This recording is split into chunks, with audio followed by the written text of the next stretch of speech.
ஒரு தேவாலயம் இவ்வளவு பெரிய விஷயத்தை ஏற்படுத்துமா, இவ்வளவு ஒரு தேவாலயத்துக்காக இவ்வளவு பெரிய பிரச்சனையா அப்படின்னு கேட்டா, கிறிஸ்தவர்கள் கூட அந்த தேவாலயத்தை ரொம்ப பெருசா நினைக்கிறாங்க. ஆக்சுவலா அந்த தேவாலயம் பெரிய ஒன்றும் பெருசு கிடையாது. ஏன்னு சொன்னா, ஏற்கனவே இந்த 2வது தேவாலயத்தோட அந்த வேலையெல்லாம் முடிஞ்சிருச்சு, ஒரு காரியம் முடிஞ்சிருச்சு. ஆனா 3வது தேவாலயம் என்பது அது ஒரு அடையாளத்துக்காக கொண்டு வரப்படுது. அது ஒரு டெம்பரரி பீரியட் தான் இருக்கும், அதை எடுத்துருவாங்க, தேவாலயம் இருக்காது. அவங்க தேவாலயம் வரும், அதுக்கப்புறம் தேவாலயம் முடிஞ்சிடும். ஏன் அப்படின்னு கேட்டீங்கன்னு சொன்னா, இப்ப இந்த தேவாலயம் என்பது எதனுடைய அடையாளமாக இருக்கு, முதல்ல நம்ம பார்க்கணும். இது யூதர்களுடையதாக மத சம்பந்தப்பட்ட ஒரு அடையாளம் அப்படின்னு நம்ம எடுத்துக்கலாம். அதே நேரத்துல வேதத்தை பொறுத்த வரைக்கும் ஒவ்வொரு காலகட்டத்திலும் ஒவ்வொரு பிரமாணம் இருக்கு நமக்கு. அதாவது ஒரு சட்டம் ஒரு காலத்துல இருக்கு. உலக பிரகாரமா பாத்தீங்கன்னா கூட ஒவ்வொரு காலத்திலும் ஒவ்வொரு விதமான சட்டம் இருக்கும். உதாரணமா ஆரம்ப காலகட்டத்தில் ராஜாக்கள் சட்டம் இருந்துச்சு. அதுக்கப்புறம் பாத்தீங்கன்னு சொன்னா பல நாடுகள்ல சர்வாதிகாரம் வந்தது. அதுக்கப்புறம் பாத்தீங்கன்னு சொன்னா டெமோக்ரஸி, குடியாட்சி அப்படி நம்ம சொல்லக்கூடியது வந்துச்சு. சோ ஒவ்வொரு காலகட்டத்திலும் ஒவ்வொரு விதமான சட்டம் வரும். அது வேதாகமத்துக்கு ஒத்து இருக்கும். வேதாகமத்துல ஆரம்பத்துல பாத்தீங்கன்னா மனசாட்சி பிரமாணம்னு ஒண்ணு இருக்கு. ஆதாம்ல இருந்து ஆபிரகாம் வரைக்கும், ஆபிரகாம்ல இருந்து இயேசு கிறிஸ்து வரைக்கும் நியாய பிரமாணம்னு ஒண்ணு இருக்கு. அந்த நியாய பிரமாணத்தை சார்ந்தவங்க தான் இந்த யூதர்கள், இஸ்ரவேலர்கள் அப்படின்னு சொல்றவங்க. இயேசு கிறிஸ்து இந்த நியாய பிரமாணத்துக்கு முடிவாக இருக்கிறார். அது மட்டுமல்ல, சுயாதீன பிரமாணம் இப்ப நம்ம இருக்கிறது கிருபையின் பிரமாணம்னு சொல்லலாம், இதுக்கு ஆரம்பமாக இருக்கிறார். சோ இப்ப இயேசு கிறிஸ்து இந்த பிரமாணம் 2000 வருஷமா நமக்கு போயிட்டு இருக்கு. சோ இந்த பிரமாணத்துக்கும் அந்த நியாய பிரமாண ஆலயத்துக்கு சம்பந்தம் இல்லை, அதை இடிச்சாச்சு, அது முடிஞ்சிருச்சு. அதனால அதோட இன்னொரு அர்த்தம் என்னன்னா, அது முடிவுக்கு வந்துருச்சு அப்படின்னு அர்த்தம். சோ இப்ப நமக்கு அந்த ஆலயத்தை வச்சு ஒண்ணு நம்ம செய்ய போறதில்ல. அந்த ஆலயம் வந்தாலும் நமக்கு ஒரு பிரயோஜனம் இல்ல. நம்ம பலி செலுத்த போறதில்ல. நம்ம போனதில்ல பலி பார்த்தோம் இல்லையா, அந்த பலி நமக்கு கிடையாது. ஏன்னா நமக்கு அவர் ஒரே தரம் பலி ஆகிட்டார். இயேசு கிறிஸ்து பலி ஆயிட்டார். நமக்கு ஆசாரியனை பத்தி பார்த்தோம் இல்லையா, நமக்கு ஆசாரியன் ஒருத்தன் கிடையாது. ஏன்னா இயேசு கிறிஸ்து தான் மகா பிரதான ஆசாரியர். அவர் போய் மகா பரிசுத்த ஸ்தலத்துக்குள்ள உட்கார்ந்துட்டார். சோ பலி முடிஞ்சிருச்சு. ஆசாரியத்துவமானோட அவர் போய் பிதாவின் வலது பரிசுத்தத்துல உட்கார்ந்துட்டார். சோ நமக்கு அது அந்த சைட் நமக்கு இம்பார்ட்டன்ட் இல்ல. இன்னும் உங்களுக்கு வசனத்தான் சொல்லணும்னா, நாமே தேவனுடைய ஆலயமா இருக்கிறோம். நியூ டெஸ்ட்மெண்ட்டை பொறுத்த வரைக்கும் நம்ம தான் தேவனுடைய ஆலயம். ஒரு கைகளால் கட்டின ஆலயத்துல ஒரு வாசமா இருக்கவில்லை. இப்ப இருக்கிற ஆலயங்கள் ஜஸ்ட் ஒரு சைட். நம்ம போய் தேவனை ஆராதிக்கிறதுக்கு ஒரு தலைமை ஒழிய அது பரிசுத்த ஸ்தலம் கிடையாது, சுத்த ஸ்தலம். நம்ம ஏன் செருப்பு போடாம உள்ள போறோம் அப்படின்னா, அது அசுத்தமாக்கிட கூடாது. அது ஒரு ரீசன் இருக்கு. 2வது, பெரும்பான்மையான புறஜாதியா ரட்சிக்கப்பட்டு வராங்க. அவங்க வழிபாட்டு தளத்துக்குள்ள என்ன பண்ண மாட்டாங்க, செருப்பு போட்டு போக மாட்டாங்க. சோ இங்க வரும்போது அது இடரலா இருக்குமேன்றதுனாலதான் நம்ம என்ன பண்ணணும், செருப்பை வெளியே விட்டு வரமே ஒழிய அது பரிசுத்தமான இடம். நம்ம செருப்பு போட கூடாது அப்படிலாம் கிடையாது. நீங்க பல நாடுகளுக்கு போயிட்டீங்கன்னா அவங்க செருப்போட தான் உள்ள வருவாங்க. இங்கேயே இருக்கு, தமிழ்நாட்டிலே இருக்கு, இந்தியால இருக்கு, எல்லாத்துலயும் செருப்பு. இப்போ நியூ டெஸ்ட்மெண்ட்டை பொறுத்த வரைக்கும் நம்ம போறத ஒரு ஜஸ்ட் கட்டடம். அத ஆலயத்தை நீங்க பரிசுத்தமா மாத்துறீங்க, நியாயப்பிரமாணத்துக்கு போயிட்டீங்கன்னு அர்த்தம். ஆமா இல்லையா, அந்த ஆலயம் பரிசுத்தமானது, இது ரொம்ப இம்பார்ட்டன்ட் அப்படின்னு நீங்க சொல்லிட்டீங்கன்னா நீங்க நியாயப்பிரமாணத்துக்கு போயிருவீங்க. கைகளால் கட்டின ஆலயம் அல்ல, நான் தான் ஆலயம், நான் தான் இம்பார்ட்டன்ட் அப்படின்னு நீங்க சொன்னாதான் நீங்க நியூ டெஸ்ட்மெண்ட் சர்ச். சோ அதே மாதிரி அங்க ஒரு ஆசாரியர் இருக்கிறாரு, அவர் தான் எல்லாம் பலி செலுத்துவாரு, திருபலி செலுத்துவாரு அப்படின்னு நீங்க சொன்னீங்கன்னா அது நியாயப்பிரமாணம். இங்க நானே ஆசாரியன், ஆமா ஆசாரியனும் ராஜாவுமாக நான் அழைக்கப்பட்டிருக்கிறேன்.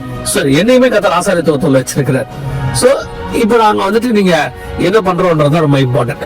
சோ இப்ப நீங்க பார்க்கும் பொழுது நமக்கு அந்த ஆலயத்துக்கு நமக்கு சம்பந்தம் இல்லை. ஏன் அந்த ஆலயத்துக்கு பத்தி நம்ம பேசுறோம், ஏன் அதை பத்தி நம்ம இப்படி சொல்றோம் அப்படின்னு கேட்டீங்கன்னா, அது உலகத்தினுடைய பல விஷயத்த மாத்தி அமைக்கப்படுது. ஒண்ணு, அந்த தேவாலயம் வருதுங்கிறது எதுக்கான அடையாளம்னா, இஸ்ரேலுடைய நியாயப்பிரமாணம் ஒரு 7 வருஷம் பாக்கி இருக்கு, அவங்களுக்கு 7 years. இது எங்க இருக்குன்னு கேட்டீங்கன்னா, தானியேல் புஸ்தகத்துல 9ஆம் அதிகாரத்துல ஆண்டவர் இதை பத்தி பேசுறார். 24 முதல் 27 வசனங்கள்ல ஒரு 70 வீக்ஸ் கணக்கு சொல்றாரு. அதுல அவங்களுக்கு இன்னும் ஒரு 1 வீக் பாக்கி இருக்கு. அதாவது 7 days 7 years பாக்கி இருக்கு. அந்த 7 years உங்களுக்கு திரும்பி வரும், அவங்க நடத்துவாங்க. அந்த 7 yearsக்கு தான் இந்த ஆலயம் இருக்கும். அதுக்கப்புறம் அந்த ஆலயம் இருக்காது, அதை இடிச்சுடுவாங்க, அதை முடிச்சுடுவாங்க, கட்டுவாங்க. அவங்க கட்டுவாங்க, ரொம்ப கஷ்டப்பட்டு எல்லாம் கட்டுவாங்க. அதை கட்டுறதுக்கு ஒருத்தர் உதவி செய்வான். எப்படிங்கிறத நம்ம இதுல பார்க்க போறோம். இப்ப இவங்க அங்க இருந்த வழிபாடு தளத்தை எடுத்துடுறாங்க இல்லையா, அந்த இடத்துல இவங்க வழிபாடுதலை கொண்டு வராங்கல்ல, அப்போ இவங்களுக்கு சமாதானம் பண்ணுகிறவனாக ஒருத்தன் உள்ளே வருவான். ஐரோப்பா தேசத்துல இருந்து வருவான். அவன் தான் அடுத்து வரக்கூடியதான வல்லரசு, சர்வாதிகாரி அல்லது சான்சலர், நீங்க என்ன வேணா சொல்லிக்கலாம். அவன் தான் வரப்போறான். அவன் என்ன பண்ணுவான்னு கேட்டீங்கன்னா, இப்போ இந்த யூதர்களுக்கும் இந்த அரபியர்களுக்கும் நடுவில் ஒரு இணைப்பை உண்டாக்குவோம்.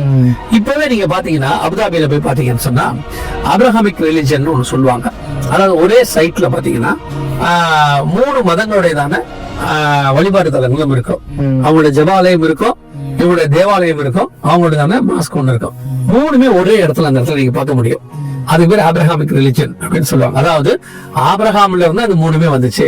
ஆபிரகாமுடையதான இது எந்த அளவுக்கு ஆய்வறிக்கை நம்ம கண்டுபிடிச்சாங்கன்னு தெரியாது, அவன் சொல்லக்கூடியது. ஆபிரகாமுடைய ஒரு பையன் ஈசாக்கு வழியா வந்ததுதான் யாக்கோபு வழியா வந்ததா இஸ்ரவேல் மார்க்கம், யூத மார்க்கம் யூதர்களுக்கு. அப்புறம் அந்த ஈசாக்குல இருந்து வந்த இயேசு கிறிஸ்து அவர் வழியா வந்ததுதான் கிறிஸ்தவ மார்க்கம். ஆகாருடைய பையன் இஸ்மாயில் வழியா வந்ததுதான் இஸ்லாமிய மார்க்கம். சோ இது மூணு ஒன்னா இருக்கு. சோ நம்ம 3 பேர் ஒன்னா இருப்போம் அப்படின்றத அவங்க ஒரு ஹொசைட் இருக்காங்க. அதுக்கு பேர் ஆபிரகாமிக் ரிலிஜியன் அப்படின்னு பேரு. இது வரப்போற ஒரு விஷயத்துக்கான முன்வரைவு, அதாவது முன் அடையாளமா இருக்கு.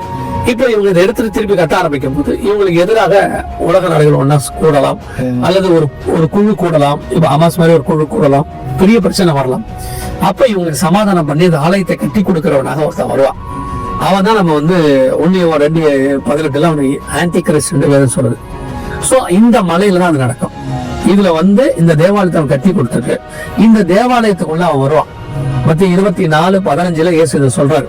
அது மட்டும் இல்ல, எசேக்கியேல் புஸ்தகம் 40ஆம் அதிகாரத்துல இதை பத்தி சொல்லப்பட்டிருக்கிறது. சோ இந்த காரியங்கள் எல்லாம் தேவாலயம் கட்டி முடிக்கும் பொழுது 44ஆம் அதிகாரத்துல இந்த ஆலயம் பூட்டப்பட்டிருக்கும், கிழக்கு வாசல் அப்படி இருக்கும், அது வழியாய் அதிபதி நுழைவான், இதெல்லாம் அங்க இருக்கு. சோ இந்த இடம் எவ்வளவு இம்பார்ட்டன்ட் அப்படின்னு கேட்டீங்கன்னா, இப்ப எப்படி இந்த இடம் தான் 3ஆம் உலக யுத்தத்துக்கு காரணமா இருக்கு, இந்த இடம் தான் ஒரு மிகப்பெரியதான விஷயங்களுக்கு காரணமா இருக்கு இல்லையா? அதே மாதிரி முடிஞ்ச பிறகு அந்த இடத்துலதான் ஆன்டி கிறிஸ்துவ நிக்க போறான். ஏன் சொல்றாரு? பாலக்கும் அருவருப்பை குறித்து தானியேல் தீர்க்கதரிசி சொல்லி இருக்கிறானே, வாசிக்கிறவன் சிந்திக்கிறவர் அதை பரிசுத்த ஸ்தலத்தில் நிற்க காணும் போது அப்படின்னு. சோ அங்க அவன் நிற்பான் அப்படின்னு சொல்லப்பட்டிருக்கு. சோ அந்த இடத்துல அவன் நிக்க போறான். அது மட்டுமல்ல, அந்த இடத்துல தான் அந்த தேவாலயத்தை கட்டி இருப்பாங்க, 3வது தேவாலயம். அந்த தேவாலயத்துக்குள்ளதான் அவனுடைய சிலையை கொண்டு வைக்க வேண்டும் என்று விரும்புவான். என்னன்னு கேட்டீங்கன்னா, வெளிப்படுத்தின விசேஷம் 13ஆம் அதிகாரம் 15ஆம் வசனத்துல அவனுடைய சிலை எல்லா இடத்துல வைக்கப்பட்டிருக்கும். இப்ப நேபுகாத்நேச்சர் ஒரு சிலை செய்தார்ல, அதை வணங்கணும்னு சொன்னார்ல, அதே மாதிரி இவன் ஒரு சிலை செய்து அதை வணங்க வேண்டும் என்று சொல்ல அந்த சிலை இந்த தேவாலயத்துக்குள் கொண்டு வரப்படும். இதுக்கு முன்னாடி இப்படி நடந்திருக்கா இந்த மாதிரி அப்படின்னு கேட்டீங்கன்னா, கிமு 168 ஆன்டியோகஸ் ஃபார் எபிஃபனஸ் அப்படின்னு சொல்லக்கூடியதான ஒரு கிரேக்க ராஜாரம் தான். அலெக்சாண்டருக்கு பிறகு அவனுடைய ராஜ்யபாரம் அலெக்சாண்டர் பசங்களுக்கு போகல, 4 பேருக்கு பிரிச்சு கொடுத்துட்டாங்க. கசாண்டர், லைசிமேக்கஸ், டலாமியோன் ஸ்லாட்டர், செலுக்கஸ் நிக்கோடர்னு சொல்லி 4 பேருக்கு பிரிச்சு கொடுத்துட்டாங்க. அந்த செலுக்கஸ் நிக்கோடர் பரம்பரையில வந்தவன் தான் இந்த ஆன்டியோகஸ் ஃபார் எபிஃபனஸ் அப்படின்னு சொல்லக்கூடியவன், 8வது ராஜா.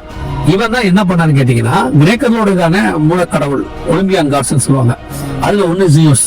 அந்த ஜியோஸோட சிலையை கொண்டு போய் இந்த தேவாலயத்துக்குள்ள வச்சு எல்லாரும் இதுதான் வழிபடணும்னு சொல்லி ஒரு சட்டம் போட்டது மட்டுமல்ல, வழிபடாதவங்க அவன் கொலை செய்தான். அங்க ஒரு பலிபீடம் இருந்துச்சு, அந்த பலிபீடத்துல தான் பன்றியை அவன் பலியிட்டான். இதைத்தான் இயேசு சொல்வாரு, பாலக்கும் அருவருப்பை குறித்து தானியேல் தீர்க்கதரிசி சொல்லி இருக்கிறாரு. அது தானியேல் சொன்ன ப்ராபசி, அது ஆன்டியோகஸ் ஃபார் எபிஃபனஸ் காலத்துல நடந்துச்சு. அதே மாதிரி இப்பவும் நடக்கும்னு இயேசு சொல்றாரு. வாசிக்கிறவன் சிந்தையக்கிறவன் அதை பரிசுத்த ஸ்தலத்தில் நிற்க காணும் போது. ஆனா இயேசு சொல்லும் போதே அந்த விஷயம் நடந்து முடிஞ்சிருச்சு. தானியேல் சொன்னது நடந்துருச்சு, இயேசு சொன்னது இனிமேல் நடக்க போகுது. சோ இப்ப ஒரு பலிபீடம் கொண்டு வராங்க இல்லையா, அந்த பலிபீடத்துலயும் அவளோட நடக்கும். அவன் என்ன பண்ணுவான்னு கேட்டீங்கன்னு சொன்னா, ஐரோப்பால இருந்து வரவன் இருப்பான், அங்க ஒரு பலி செலுத்துவான். இப்ப யூதர்கள் பலி செலுத்தும் போது எப்படி செலுத்துவாங்கன்னா, சுத்தமானதான் செலுத்துவாங்க. ஆடோ மாடோ எது செலுத்தணும், கிடாரியோ எது செலுத்தணும், சுத்தமானதான் அவங்க செலுத்துவாங்க. தலையில இருந்து கால் வரைக்கும் அந்த சிவப்பு முடியல அதோட வேற எதுவுமே கலக்கக்கூடாது. ஒரே ஒரு வெள்ளை முடி கூட இருக்கக்கூடாது. அந்த ஆராய்ச்சி பண்றதுக்குன்னு ஒரு குழு இருக்கு, அதுக்குன்னு நபிமார்கள் இருக்கிறாங்க. அவங்க லென்ஸ் வச்சு ஒவ்வொரு முடியா பார்ப்பாங்க, ஒரு முடியா பார்த்து அடைவாங்க. ஆனா இவன் என்ன பண்ணுவானா, இவனுடைய வழிபாட்டு முறையை கொண்டு வந்து இவனுடைய பலியை செலுத்துவான். ஒவ்வொரு ஊருக்கு பலி மாறுபடும். ஆமா, ஒவ்வொருத்தரும் ஒவ்வொரு விதமான பலி செலுத்துவாங்க. ஒரு சிலர் ரொம்ப சாதாரணமா பலி செலுத்திட்டு போயிடுவாங்க இல்லையா. ஆனா அவன் என்ன பண்ணுவானா, ரொம்ப பரிசுத்தமானதா செலுத்தணும்னு யூதன் சொல்லுவான். ரெண்டாவது, யூதர்கள் சிலை வழிபாடு செய்ய மாட்டாங்க, நியாய பிரமாணத்தின்படி சிலை வழிபாடு செய்ய மாட்டாங்க. இப்ப என்ன நடக்கும்னா, அவனுடைய தேவாலயத்துக்கு சிலை கொண்டு வந்து வைக்கணும்னு சொல்லுவாங்க. வைக்கணும்னு சொல்லும் போது அது உலகளாவிய சர்வாதிகாரியா அவங்க இருப்பான். இப்போ இந்த 3ஆம் உலகத்தை சொல்றோம் இல்லையா, இந்த 3ஆம் உலகத்தை முடியும் போதுதான் இந்த சர்வாதிகாரி உருவாகும். அப்போ இந்த மலையில அவங்க சிலையை வைக்கிறது அப்படி இருக்கட்டும். இங்க ஒரு விஷயம் சொல்றேன், எதனால நம்மளுக்கு புரிஞ்சிடும். இப்போ உலகமே பாத்தீங்கன்னா இப்பவே பாத்தீங்கன்னா ஒரு மிகப்பெரிய பொருளாதார மந்த நிலையில இருக்கு இல்லையா. Economy fully 100% down. ஆமா, தங்கம்லாம் பாத்தீங்கன்னா 1 லட்சத்து ரூபாய்க்கு மேல போயிடுச்சு. ஆமா, பெட்ரோல் 100 ரூபாயை தாண்டிடுச்சு. இப்படி எல்லாமே ஏறிட்டு போயிட்டே இருக்கு. அப்போ உலகளாவே பொருளாதார தேக்க நிலை ஒரு பக்கம். இன்னொரு பக்கம் உலகளாவே சண்டை, மார்க்க பேதங்கள் இப்படி நிறைய இருக்கு. இது எல்லாமே கொலாப்ஸ் ஆகி ஜனங்களுக்கு என்ன செய்யறதுன்னு தெரியாம மண்டையை பிச்சுக்கிற டைம் ஒண்ணு வரும். அப்ப இதை எல்லாத்தையும் கிளியர் பண்ணி பொருளாதாரத்துல இருந்து, உங்களுடைய டெக்னாலஜில இருந்து, மத ரீதியான காரியங்கள்ல இருந்து எல்லாத்தையும் மாத்தி ஒருத்த அமைப்பான். அவனை உலகமே தூக்கி வச்சு கொண்டாடும். அவன் தான் எல்லாத்துக்கும் இவ்வளவுக்கும் காரணம், கடவுளுடைய பையன்ற அளவுக்கு அவனை கொண்டு போயிடுவான்.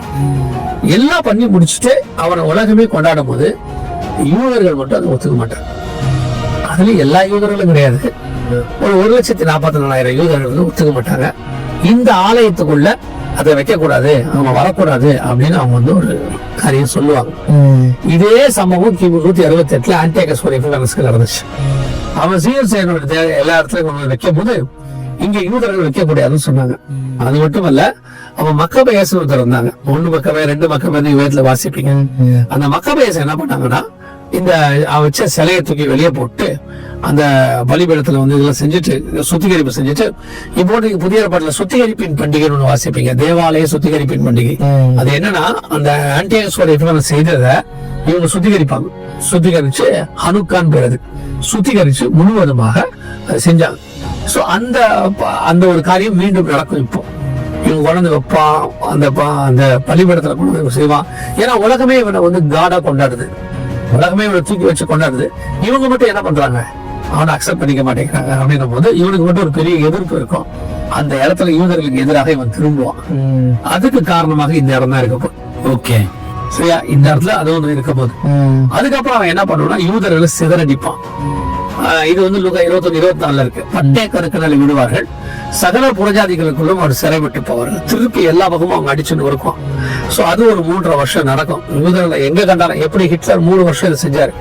1939 42 வரைக்கும் ஹிட்லர் பயங்கரமா கொடுமைப்படுத்தினார். அந்த விட பல மடங்கு கொடுமையை இந்த இஸ்ரவேலர்கள் சந்திக்க போறாங்க. சோ அப்படி சந்திக்கும் போது மிகப்பெரியதான உபத்திரவ காலம் அவங்களுக்கு வரும். அப்படி வரும்பொழுது இந்த மலை அதுக்கு ஒரு மெயின் ரீசனாக இருக்கும். இவங்க அந்த சிலையை ஒத்துக்காதனால, அவர் ராஜாவை ஏத்துக்காதனால இந்த ஒரு பெரிய காரியம் நடக்கும். எந்த ஆலயத்தினருக்காக இவ்வளவு பெரிய விஷயம் செஞ்சாலும் அதே ஆலயம் தான் இவருடைய அழிவுக்கும் காரணமாக இருக்கும். அதுக்கப்புறம் அந்த தேவாலயத்தை அவங்க இடிச்சிடுவாங்க. இடிச்சு முடிச்சுட்டு மிகப்பெரிய உபத்திரவம் இஸ்ரவேலருக்கு வரும். இதுதான் இந்த மலைக்கு பின்னாடி இருக்கக்கூடியதான நடக்க போகிற விஷயம். ஓகே, சோ அந்த மலை தான் இப்ப இருக்கிறது ரொம்ப இம்பார்ட்டன்ட். ஆரம்பிக்கிற அந்த மலைக்கான சண்டை இது எங்க போய் முடியும்னா, ஆன்டி கிரைஸ்ட்ங்கிறவன் அந்த தேவாலயத்தை அவனே இடிச்சிருவான். அது வரைக்கும் அந்த சண்டை அங்க நடக்கும். இந்த மலையில தான் இவ்வளவு இனி நடக்க போகுது. Okay brother. சோ வேதம் சொன்ன இஸ்ரவேலர்கள், அப்புறம் எருசலேம் பட்டணம், அதுல உள்ள மலை, அதுல உள்ள தேவாலயம், இதுதான் இவ்வளவுக்கும் இருக்கிறதுக்கு பின்புலமாக இருக்க போகுது. ஆனா இதுக்கு பின்னாடி உலக நிகழ்வுகள் இருக்கு. இது எல்லாத்துக்கும் இது மட்டுமே காரணம் அல்ல. இதுதான் அதோடைய ஸ்பிரிச்சுவல் லைன். ஆனா உலகத்துல வேற ஒரு சம்பவம் நடக்கும். அதை வச்சுக்கிட்டு கர்த்தர் என்ன செய்வார்னா, இதை நிறைவேற்றுகிறவராக இருப்பார். ஓகே பிரதர், இப்ப நீங்க சொன்னீங்க தேவாலயத்தை குறித்தும் இஸ்ரேலுடைய டைம் லைனை குறித்தும். இதுல சபையுடைய ரோல் என்ன, சபை இதுல எந்த டைம் லைன்ல வருது? இப்போ நமக்கு சபையை பொறுத்த வரைக்கும் இது இங்க நடக்குது இல்லையா, இது யூதர்கள் சொன்ன ப்ராபசி, அது அவங்க நடக்குதுல. இது சபைக்கான அடையாளம் தான். இதுக்கும் சபைக்கும் சம்பந்தமே இல்லை. சபைக்கும் யூதனுக்கும் புதிய ஏற்பாட்டுல ரெண்டே அடையாளம் தான் இருக்கு, ரெண்டே கனெக்ஷன் தான் இருக்கு. ஒண்ணு, இஸ்ரவேலர்கள் ரட்சிக்கப்பட நீங்க வேண்டிக் கொள்ளுங்க. ஆமா, இஸ்ரவேலர்கள் மட்டும் இல்ல, எல்லாரும் ரட்சிக்கப்படுறதுக்கு நம்ம ஜெபம் பண்றோம், இஸ்ரவேலர்கள் ரட்சிக்கப்படுறதுக்கு நம்ம ஜெபம் பண்றோம். இது ஒண்ணு. ரெண்டாவது, எருசலேமின் சமாதானத்துக்காக வேண்டிக் கொள்ளுங்க. சோ எருசலேமுடைய சமாதானத்துக்கு வேண்ட வேண்டியது நம்முடைய வேலை. மூணாவது, இவர்கள் மூலமாகத்தான் ஆண்டவர் பல காரியங்களை கொடுத்துருக்காரு, செஞ்சிருக்காரு. சோ இஸ்ரவேல் தேசத்துக்காக நம்ம ஜெபம் பண்ண போறோம். மத்தபடி அந்த ஆலயத்துக்கோ எருசலேம் பட்டணத்துக்கோ நமக்கு எந்த சம்பந்தம் இல்லை. நமக்கு இருக்கிறது ஒன்லி ஸ்பிரிச்சுவல் கனெக்ஷன் மட்டும். சரி, இந்த காலகட்டத்தில் சபை என்னவாய் மாறும் அப்படின்னு கேட்டீங்கன்னா, இதெல்லாம் நடக்க காணும் போது 21 லூக்கா 28 இவைகள் சம்பவிக்க தொடங்குறதை நீங்கள் காணும் போது உங்கள் மீட்பு சமீபமாக இருப்பதால், இங்க எங்க அப்படியே சபை கனெக்ட் பண்ணிட்டே வருவார் பாருங்க. இஸ்ரேல் உருவாச்சுன்னு சொன்ன இல்லையா, உருவாகும் போது வாசப்படியில் நின்று அவர் சொல்றாரு, இவைகள் அத்திமரம் துளிர்க்கதை நீங்கள் காணும் போது அவர் வாசல் அருகே வந்திருக்கிறார் என்று நீங்கள் அறிவீர்கள். 24:32 சொல்லப்பட்டிருக்கு. அதே நேரத்துல 7வது சபை லவோதிக்கேயா சபை காலத்துல வாசப்படியிலிருந்து கதவை தட்டுகிறார். அப்ப சபைக்கு நமக்கு இருக்க என்ன கனெக்ஷன் இருக்குன்னா, இவங்க உருவாகி வர்றதை நீ பார்க்கும்போது அவர் வாசல் கிட்ட வந்துட்டாருன்னு அர்த்தம். இதுதான் நமக்கான கனெக்ஷன். ஓகே, புரியுதா? அடுத்து இப்போ பலிபீடம் கட்டுறதை நீ பார்க்கும் பொழுது, அந்த தேவாலயம் வருகிறத நீ பார்க்கும் பொழுது, இந்த தேவாலயம் முடிவுக்கு வரும்னு அர்த்தம். நம்ம முடிவுக்கு வரும். ஏன்னா தேவன் 2 பிரமாணத்தை ஒன்னா யூஸ் பண்ண மாட்டாங்க. ஆமா, ஒண்ணு தண்டனை இல்ல மன்னிப்பு. நியாய பிரமாணம் என்பது தண்டனை, சுயாதீன பிரமாணம் என்பது மன்னிப்பு. மரணத்தை தண்டனையும் மன்னிப்பையும் ஒன்னா செய்ய முடியாது. ஒரு ஒரு ஒரு ஆளுக்கு தீர்ப்பு கொடுக்குறீங்கன்னா அவனை மன்னிச்சு விடுதலை ஆக்கிடணும் இல்லையா? அவனுக்கு ஒரு தண்டனை கொடுத்து ஜெயில போடணும். நான் உன்னை மன்னிச்சு ஜெயில போடுறேன்னு எப்படி சொல்ல முடியும்? அதே மாதிரி நியாய பிரமாணமும் சுயாதீன பிரமாணம் ஒன்னா இருக்காது. இப்போ சுயாதீன பிரமாணம் நம்ம வந்தோம், ஆலயம் வந்துச்சு இயேசு காலத்துல, அதை இடிச்சுட்டாங்க. இப்ப அது வருது, அப்ப இது இருக்காதுன்னு அர்த்தம். நமக்கு என்ன தெரியணும்னா, அது வர வர வர சர்ச்சைக்கு தெரியணும், நான் போக போறேன், என் காலம் முடிவடையுது அப்படிங்கிறது இது அடையாளம் தான். ஆமா, இதுக்கு தான் இதெல்லாம் நீங்க பார்க்கணும்னு நம்ம சொல்றோம். ஒருவேளை நிறைய பேர் கேட்கலாம், எதுக்காக இவ்வளவு சொல்றீங்க? அது இஸ்ரவேலுடைய ஹிஸ்டரி தானே, அவங்களுடையதான ஹிஸ்டரிக்கு பின்னாடி நமக்கு என்ன சம்பந்தம் இருக்கு? அவன் எங்கேயோ தேவாலயம் கட்ட போறான், அதை வச்சு நாம என்ன பண்றோம்? நாம ஒண்ணுமே செய்ய போறதில்ல, ஒண்ணும் பண்ண போறதில்ல. ஆனா ஒண்ணு மட்டும் செய்யலாம், அவன் கட்ட கட்ட கட்ட இங்க காலம் முடிவடையுது, நீ முடிவுக்கு வர்ற அப்படின்னு அர்த்தம் ஆட்டோமேட்டிக்கா. புரியுதா? அதே மாதிரி 3வது, இதெல்லாம் ஆரம்பிக்கும் போது நம்ம எதிர்பார்த்திருக்கிற மீட்பு இவைகள் சம்பவிக்க தொடங்கும் போது உங்கள் மீட்பு சமமாக இருப்பதால் நீங்கள் நிமிர்ந்து பார்த்து தலைகளை உயர்த்துங்கள் அப்படின்னு சொல்லப்பட்டிருக்கு. ஆமா. சோ இது நடக்க ஆரம்பிக்கும் பொழுது நம்முடைய மீட்பும் சம்பவிக்கும். ஓகே, அப்ப நம்ம இதெல்லாம் நடக்கும் போது நமக்கு என்ன தோணும்? 2வது, நாம ப்ரிப்பேர் ஆகணும், நம்ம மீட்பு ரெடி ஆயிடுச்சு அப்படின்ற ஒரு காரணத்துக்காக தான் இவ்வளவு இவர்களுக்கு சொல்லப்படுது. ஆமா, இந்த ப்ரோக்ராம முடிவின் துவக்கம் நம்ம வச்சு ஏன் இவ்வளவு தூரம் சொல்றதுக்கு ஆவியானவர் உதவி செஞ்சாருன்னா, இதன் வழியாக ஆவியானவர் உங்களுக்கு சொல்றது என்ன அப்படின்னா, இதெல்லாம் நடக்க ஆரம்பிச்சிருச்சு, நீங்க புறப்படுறதுக்கு ரெடி ஆகுங்க. அதான் ஆண்டவர் சொல்லக்கூடிய மிக முக்கியமான விஷயம்.